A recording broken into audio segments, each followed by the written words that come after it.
Muy buenos días,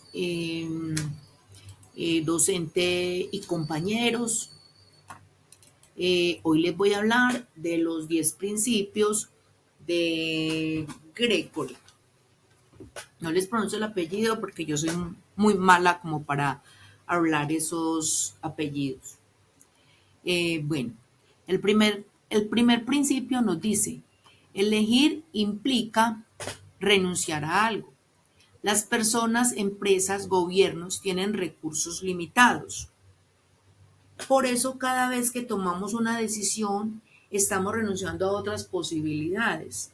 Esto es lo que llamamos la tal disyuntiva, que es uno, pongamos, yo compro un móvil nuevo, última tecnología y todo. Entonces yo voy a dejar de pronto de comprarme una casa o dar la cuota para una casa o invertir en bienes raíces o pagar los servicios por estar comprando ese celular. Segundo principio, el coste de algo es aquello a lo que renuncias. Este es el famoso coste de oportunidad, disculpen. Es el valor aquello a lo que renunciamos por elegir otra cosa. Ejemplo, si yo decido estudiar, después de que termine este pregrado, quiero estudiar una especialización o algo, si tengo unos ahorros, lo puedo hacer. O si de pronto alguien de la familia me dice, ve, te doy para que estudies esto, pero yo no voy a laborar. ¿Cuál va a ser el coste? El coste va a ser en que yo no voy a devengar ese salario. No lo voy a devengar porque voy a dedicar el tiempo a estudiar, pero también voy a aprender. El principio número 3. Principio número dice, las decisiones se toman comparando costes y beneficios marginales. No tomamos decisiones pensando en el todo, sino analizando cuánto ganamos o cuánto perdemos, por hacer un poco más o un poco menos. Un ejemplo de esto, una empresa, pongamos, que confeccione, un ejemplo, jeans, y él quiere aumentar su producción, pero esta empresa tiene que estar mirando, analizando si el coste de esas unidades que va a sacar de más, si le va a dar un beneficio. Ellos tienen que analizar con una estrategia de marketing, de mercadeo, mirar a ver si eso sí les va a dar el beneficio para poder sacar esas unidades de más. El cuarto El cuarto principio nos dice, las personas cambian comportamiento cuando hay incentivos. ¿Esto a qué se refiere? Hay incentivos en cuanto a precios, a sueldos, impuestos o emocionales.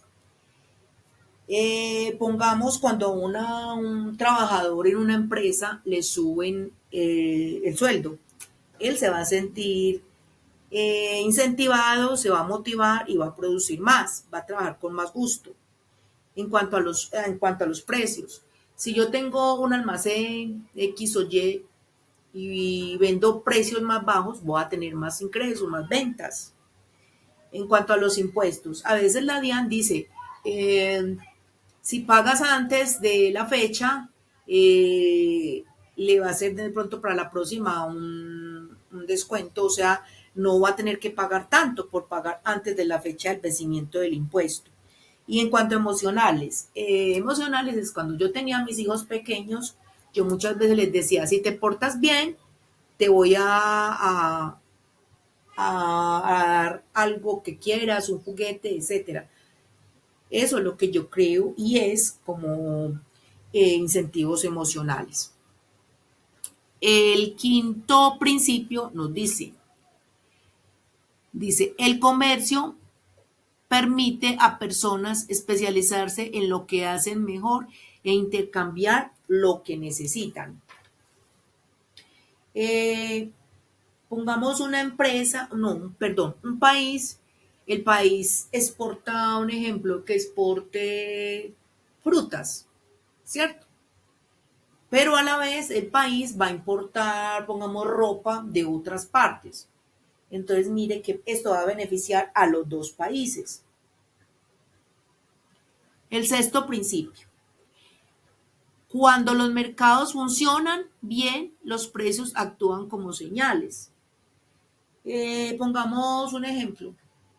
Si sube el precio de las carnes en una carnicería, los carniceros van a producir más, van a traer más ganado para poderlo vender, pero los consumidores no vamos a comprar tanta carne porque el precio subió. Entonces vamos a optar por comprar otros productos como el huevito, etcétera. Eso lo vemos a diario. El séptimo principio nos dice, cuando hay fallos de mercado, el Estado puede intervenir para corregirlos. ¿En qué podemos decir eso? El Estado protege la competencia, regula los monopolios o redistribuye la riqueza. Pongamos cuando interviene el Estado. Interviene en sanidad para que todos tengan acceso a una educación, aunque no puede, para que no puedan pagar, como el ejemplo, en estos momentos el presupuesto participativo que nos ayuda mucho en cuanto a la educación. Y también Sapiencia con su matrícula cero. En esto influyen mucho los gobiernos. Bueno, el octavo principio nos dice,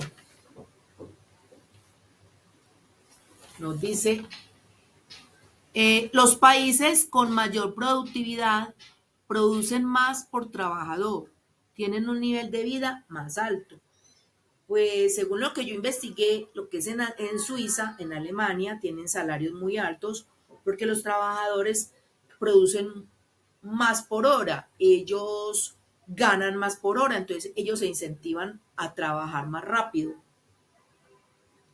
Bueno, el noveno nos dice, los precios suben cuando los gobiernos imprimen demasiado dinero. Se pierde su valor y aumenta los precios, eso es lo que llamamos inflación.